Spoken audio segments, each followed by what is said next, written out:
أعوذ بالله من الشيطان الرجيم بسم الله الرحمن الرحيم الحمد لله رب العالمين والعاقبة للمتقين ولا عدوان إلا على الظالمين والصلاة والسلام على رسوله محمد وعلى آله وصحبه أجمعين. ربنا تقبل منا إنك أنت السميع العليم وتب علينا يا مولانا إنك أنت التواب الرحيم واهدنا ووفقنا إلى الحق وإلى طريق مستقيم ببركة القرآن العظيم وبحرمة من أرسلته رحمة للعالمين. رب اشرح لي صدري ويسر لي أمري واحلل عقدة من لساني يفقهوا قولي وبعد. Biz yuqorida Alloh subhanahu va taoloning fazl ihsoniga inoyat bilan ilm usul fiqhi degan ustoz Abdulvahhab al-Xallobninki Abdulvahhab Xallobning shu risolasi haqida darsimizni davom qilgan bo'lib,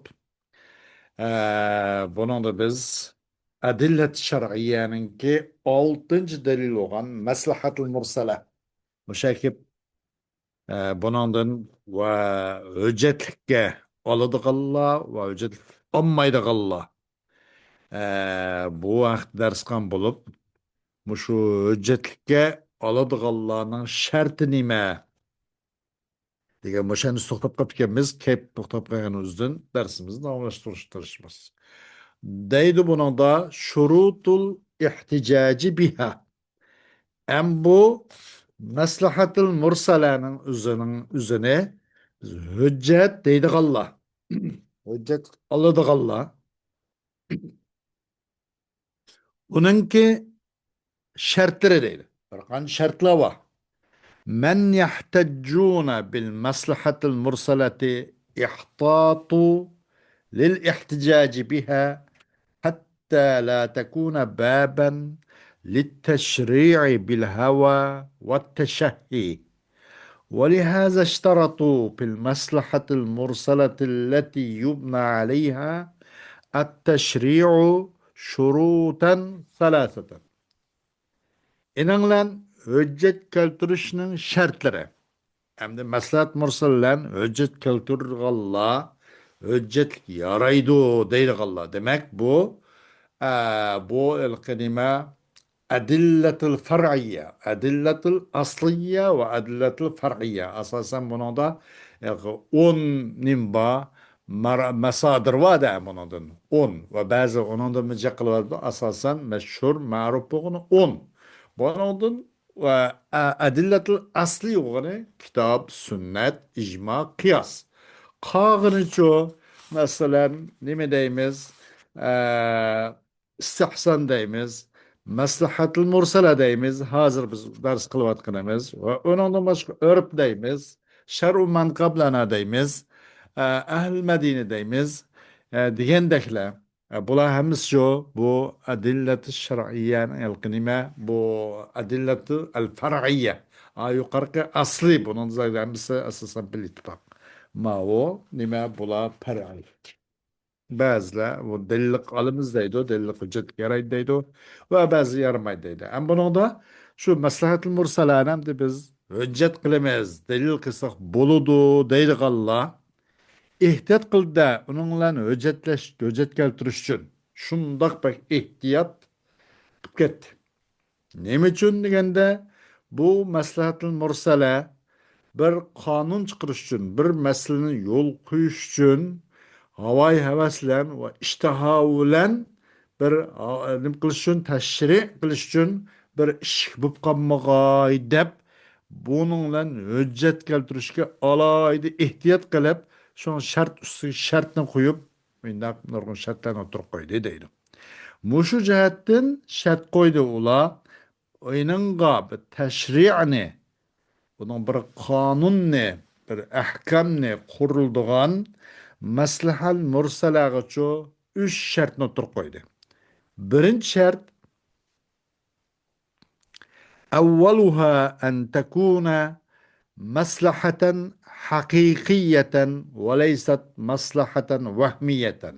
Wal muradu bihada an yatahaqqaqa من أن تشريع الحكم في الواقعة يجلب نفعا أو يدفع ضررا وأما مجرد توهم وأما مجرد توهم أن التشريع يجلب نفعا من غير موازنة بين ما يجلبه من ضرر، فهذا بناء على مصلحة وهمية. ومثال هذه المصلحة التي تتوهم في سلب الزوج حق تطليق زوجته، وجعل حق التطليق للقاضي فقط في جميع الحالات. Bu üç şartın birincisi bu birinci bo'lg'ay bu maslahat mursala maslaha haqiqiy bo'lg'ay. Chuqum zade mavjud amalga oshadigan mundaq maslaha bo'lishi kerak. Ammo vahmiy mundaq maslahat bo'lib qolsa bo'lmaydi. Bu qilishi mumkin, o maslahatni o'zi chiqishi mumkin yoki chiqmasligi mumkin degandek vahmiy bo'lib qolib qolsa bo'lmaydi. Chuqum zot u chiqilgan. Manda bir foyda bor shuningda qanda. Manda bir uningdacho bir foydani olib keladigan va uni ziyondancho to'sib qola oladigan. Shundoq qilishi muvakkad bo'lgan maslahat usulidir deydi. Maqsad buning bilan shuki vujud chiqqay. Şuningdagi cho'qim bir hukmni yo'l qo'yish birda bir voqelik, yangi bir masala ustida bir hukm yo'l qo'yishni o'zi bir foydani so'rab olib keladi, yo undan bir ziyonnicho mudofaa qiladi deyishning o'zi bu muhaqqaq bo'lg'aydi. Ucuz chiqadigan bo'lg'ay, amaliyot shunday bo'lg'ay, ammo bunda qarg'ular shekillam, amanda qilib boqayli debliklam sakrab qolsa bo'lmaydi. Uning vujud chiqishi, o foydani olib kelish, yondancha to'sib qilish, o muhaqqaq bo'lishi kerak deydi. Ammo mujarrad tavahhum faqatla vahmiga tayanib qilgan bu xil ahkamni bu bino qilishning o'zi nima deb cho'qim tashri' foydani olib keladi deb onun zihnini tatip ep kelgan zihnini mıdaq bir tamponlap taroz qilib bakmasdılamla fakat mujarradi vahmiga taynipli qillam mundaq qilishning o'zi bu haqiqatan maslaha vahmiga hükümni bina qillik deydi. Masalan bu maslahaning misoli ki bu vahmiga usti qurilgan bu maslahaning misoli masalan kişinin o'zidan kishini salb qilishda tatib evetishda nimadan u o'zining ayolining taloq qilish huquqini u erdincha sukib evelish haqidagi bu maslaha va e, وجعل حق التعالى وجعل حق التطليق للقاضي فقط في جميع الحالات bu talaq huquqini o'zini qozi uchun qilib berish.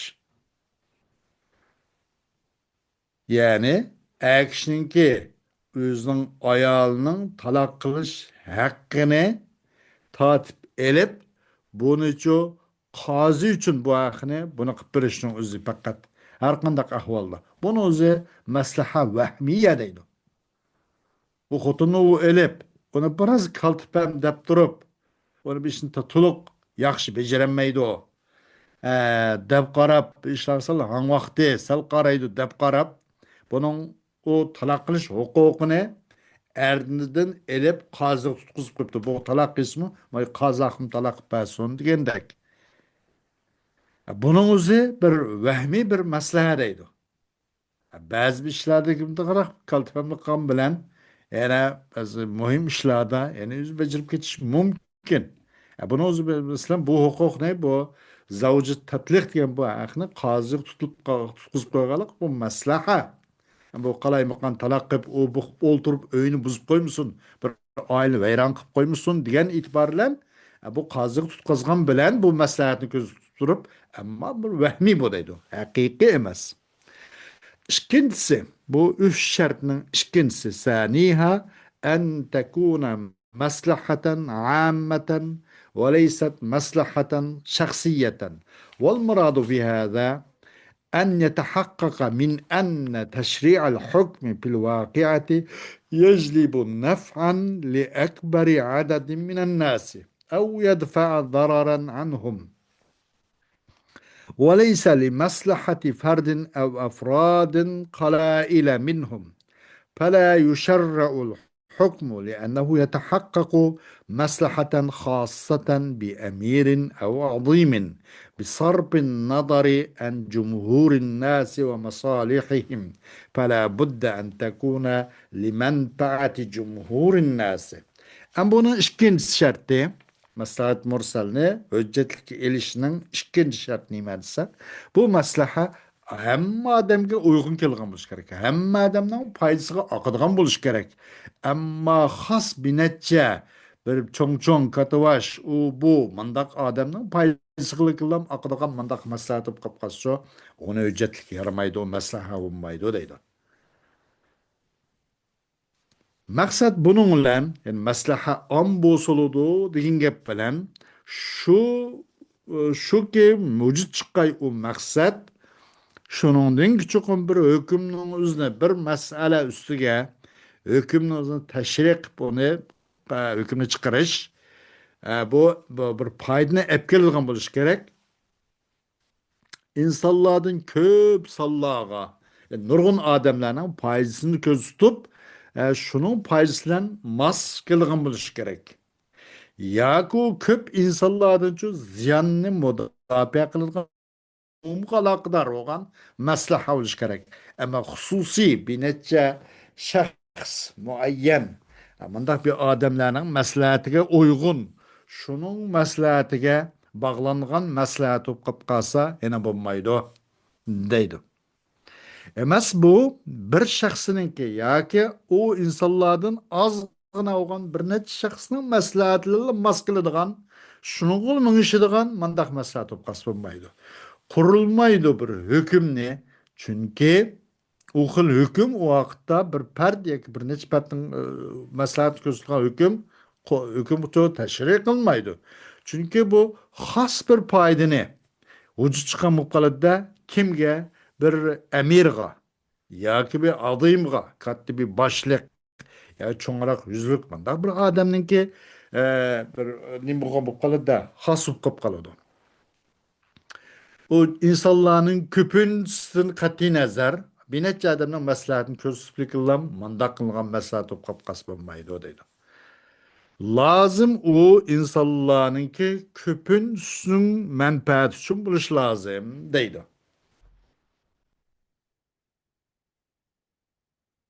Onun üçüncüsü şunu ki ve salisuha en la yuarida التشريع لهذه المصلحة حكما أو مبدأ ثبت بالنص أو الإجماع، فلا يصح اعتبار المصلحة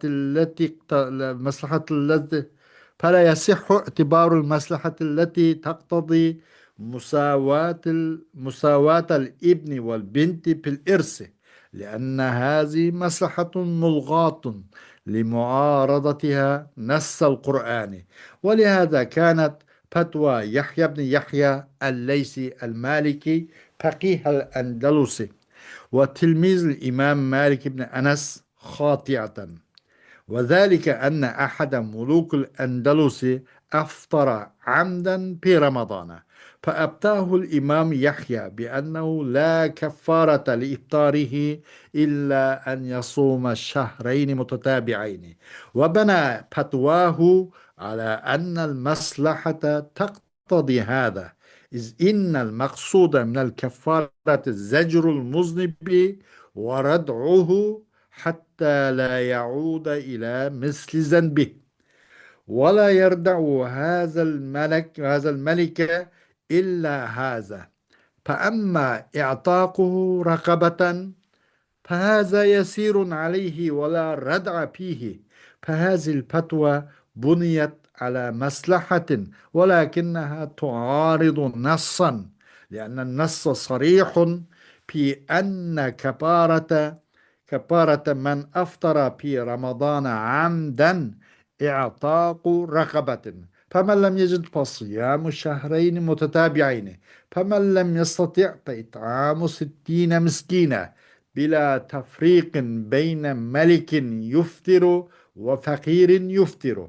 فالمصلحة التي اعتبرها المفتي لإلزام الملك بالتكفير صيام الشهرين مصلحة أو مصلحة خاصة ليست مرسلة بل هي ملغاة. Bunun üçüncü şerti maslahat-ı mursalının özüne özetlik alemiz yakın. Üçüncü şert neyin bu gayet ise bu maslahatçı teşri'a neyin bu kamagay teşri' bu maslahat için hüküm cihette ya mebdai cihette taarruz gibi kalması gerek. Yani kandak hüküm ise bu naslen yoki icmolan sabit bo'lgan bir hükümge yoki bir prinsipga bu zid kelib qolmaslik kerak. Masalan, Dursun mayda bir maslahatni e'tibor qilish ki talab qiladi o'g'il bilan qizninki meros haqidagi o'rtoq bo'lishini talab qiladigan bu maslahat buni e'tiborga olinmaydi. Chunki bu olsa maslaha mulg'o ilg'o qilib ketgan. Uning Qur'oni Karimning nassiga zid kelib qolganligi uchun lizzakari mislu hazl unsayin bo'lganligi uchun e, bu masalan o'g'ilga ikki uluch, qizga bir uluch degan mundaq bu nasga zid kelib qolganligi uchun bu xil qiz bilan o'g'ilning orasini meros jarayonidagi barobarlikni talab qilgan bu maslahani shu e'tiborga olinmaydi, bu maslaha mulg'o bo'ladi. Mush jihatdan bo'ldi Yahya ibn Yahya al-Laysi, uni odamninki mazhabi Maliki mazhab ekanda bu Andalusninki hozirgi Ispaniya besib olgan Andalusda 500 yil burungi Qurtubiy hozirgi nima shu bir ikki avada Madinat Sabt va Madinat Ishbiliya degan yerlar. Shu yerlarda hamda bir Qurtubiy deb bir madrasa qurilgan mashhur u yerda naytning bo'lgan musulmonlar ko'p. 500 yil burun Ispaniya besib olgan hozir qadar shu Madinat Sabt va Madinat Ishbiliya shu Andalusning qo'lasida. Ham shu yerning bir muftiysi ekan kim? Bu Yahya ibn Yahya al-Laysi degan kishi. Mazhabi Malik mazhabkanda. Bu Imom Malik ibn Anasninki shagirdi ekan. Mushu jihatdan bo'ldi bu Yahya ibn Yahya al-Laysining bu fatvosi xato bo'lib qoldi deydi. Qaysi fatvo? Qanday qo'ygan? O patvani qanday qilgan? Shu patvosi odamning cho'qim Andalus podsholarining birisi. Ya'ni Abdurrahman ibn Abdurrahman ismi nima? Abdurrahman degan bir podsho edi. Andalusning podshosi Ramazonda qasddan iftor qilyapti. Abdurrahman ibn Hakam ismi shunaqa. Qasddan Ramazonda iftor qildi. Mayli qaysi yo'llar bilan bo'lsin, mayli shurb bilan bo'lsin, akl bilan bo'lsin, jimo bilan bo'lsin, qasddan iftor qildi. Bunu bu adam bu İmam Yahya ibn Yahya el-Leysi fetva verdim de sana bu ifta bu yok kaparat onun ifta kılvatkallık için lekin lam arka marka şikay roz gerek de. Bu adam bu üzüm fetvasını neymi asaslanıp neymi kurdu degende kurdu adam üzüm fetvasını şunun kurdu ki çok maslaha muşun talep kıldı o. Arka bu ikki ro'za tutish kerak bu podshoh. O'zining bu Ramazonninki ro'zasini qasddan buzayotgandan keyin 2 oy mundaq ro'za tutmasa bu qul ozod qilish, bir miskinlarga taom berish bu nisbatan aniq kelmaydi. Kunligi ro'zasini buzib, kunlik bir qul ozod qilsa aniq kelmaydi bu. Uning uchun buning maslaha 2 oy ro'za tutish kerak deb hukmni buni bino qilibdi. Chunki chuqur maqsad bu kaparatdan bu Ramazanның içinde günah işlik için to'sish va uni qaytirish u bundan keyin qilmaydigan uning Ramazonni buzmaydigan bir dars berishda unaga hatto qaytib qolmag'ay bu muznib bu Ramazonda ro'zasini buzgan odam u o'zining gunohiga o'xshagan bu gunohga ikkinchi qilib qolmaslikqa bir dars berish ikkinchi qaytib qolmaslik uchun maqsad bu. Qaytıramaydı bu padişahını lekinla muşumu işkay roz tutuşka muşla edeplemezsek bu kul azat kılış o küllige kul azat kısmı o işkandak tesir olmaydı bununla onun için maslahat maşadat dept. Ama onunki bu kul azat kılışı bu onun nispeten çok nait onay. Faza yasirun aleyhi ve la rad'a fi. Onu kaytırdıgan bu bisne karvatadigan bir nesip olmaydı buna da. Bu dep buna dedi. Bu patva kurul bu patvanı maslaha üstü kuruldu. Ama bu maslaha amma bu neslen sabit doğan hükümge uygun kelamdı ya ki bunu taarruz kılıp kalam degen tabii ki taarruz keladi. Qandaq degende bu patva maslaha üstüge kuruldu. Lekin bu nasga uygun kelmaydi. Nask şu zıt keladi. Çünkü nas Kur'an-ı Kerim'de kelgan uçuk şuningdek çoqum Ramazanның üzüde iddia qilib odamning kapparati uning jazosi nemas qul ozod qilish deb sarohatan nas kelgan. Tahrir raqaba deb. Faman lam yajid agar u odam u qulni topolmagan bo'lsa, ikki oy orqa-marqa ro'za tutish degan buni deb kelgan. Onun kuch yetmasa, ikki oy ro'za tutishmi imkoniyati bo'lmasa, 60 miskinga taom berish deb bunun mayli bu ipta qilayotgan podshoning arzusi olsun, mayli ipta qilmoqchi bo'lgan kambag'al besharning arzusi olsun, ayrimasdan mushni ratbunch kelgan. Nima deb desa, tahrir raqaba faman lam yajid fasiyam shahrayn mutatabi'ain deb. Onun bomğamda ikki nima bo'lish 60 miskin taom berish deb. Bu naslan sabit bo'lgan hukmi zid kelib qoldi bu deydi. Abdurrahman ibn Bunimke bu Yahya ibn Yahya al-Laysi'nin Abdurrahman ibn Hakim'e bergen bu padişah olan bu bergen hükmü nasıl zıtkip kap kaldı. Maslahat ki bu mufti bu yani kim Yahya ibn Yahya al-Laysi degan bu mufti itibar qilgan maslahat bu padişahni mecburlaştın kaparat berishlan bir ikki oy ro'za bilan kaparat berishchi bu padişahni mecburlaş deydi. Bu bir xos bir maslahat bo'lib qoldi bu. Bu mursal emas, hamma odamga uygun kelgan emas. Unda qo'ygan bu maslahat shu mulg'a, ilg'o qilib ketgan, bekor qilib ketgan maslahat deydi.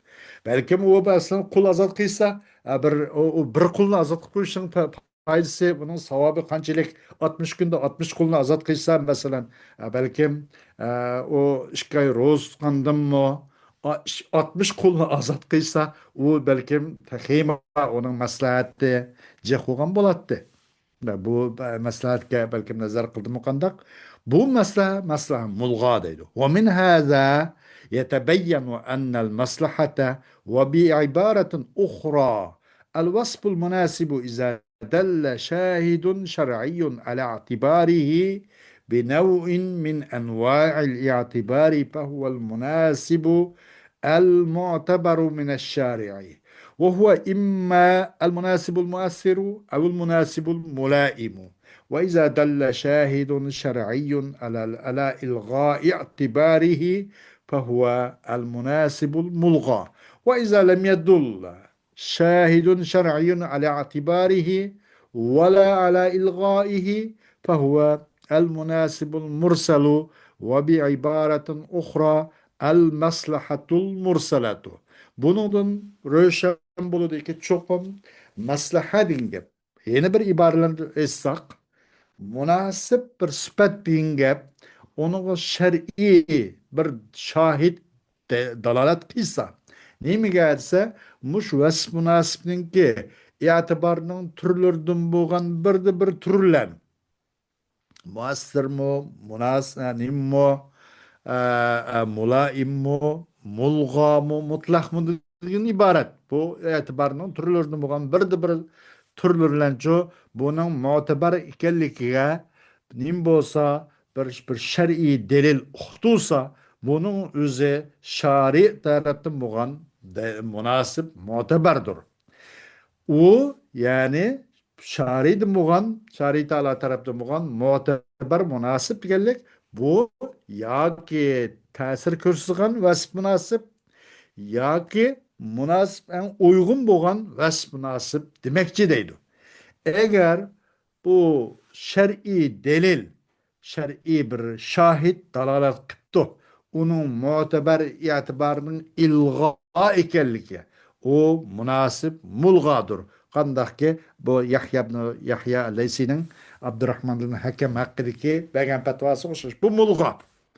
Eğer bunun şer'i bir şahit onun vala etibar ekanligi, onu bir nim qilsak bo'ladi, onu tutsak bo'ladi debdi.